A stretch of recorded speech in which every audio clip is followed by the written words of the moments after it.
সুন্দরবনের হারবাড়িয়া ইকো পর্যটন কেন্দ্রের ফুড ট্রেইলে একটি বাঘের বিচরণ দেখা গেছে। শনিবার পর্যটন কেন্দ্রের ফুড ট্রেইলে একটি বাঘ বসে থাকতে দেখেন পর্যটকরা।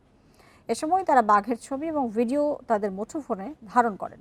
সামাজিক যোগাযোগ মাধ্যমে ছড়িয়ে পড়া 29 সেকেন্ডের ভিডিওতে দেখা যায় শান্তভাবে কিছু সময় বসে থাকার পর বাঘটি ফুড ট্রেইলে হাঁটা শুরু করে। সুন্দরবন পূর্ব বিভাগের বিভাগীয় বন কর্মকর্তা রেজাউল করিম চৌধুরী জানান, হারবাড়িয়া ইকো পর্যটন কেন্দ্রটি সুন্দরবনের অন্যতম দর্শনীয় স্থান। প্রতিদিনই সেখানে শত শত দেশি বিদেশি পর্যটক ঘুরতে আসেন। হারবাড়িয়া অঞ্চল সুন্দরবনের বাঘের বিচরণ ক্ষেত্রের খুবই কাছে হওয়ায় মাঝে মধ্যেই সেখানে বাঘের উপস্থিতি দেখা যায়। 2018 সালের শুমারি অনুযায়ী সুন্দরবনে বাঘের সংখ্যা ছিল 114টি। সর্বশেষ 2024 সালের বাঘ গণনায় সেই সংখ্যা 125টিতে বেড়ে দাঁড়িয়েছে বলেও জানান এই বন কর্মকর্তা।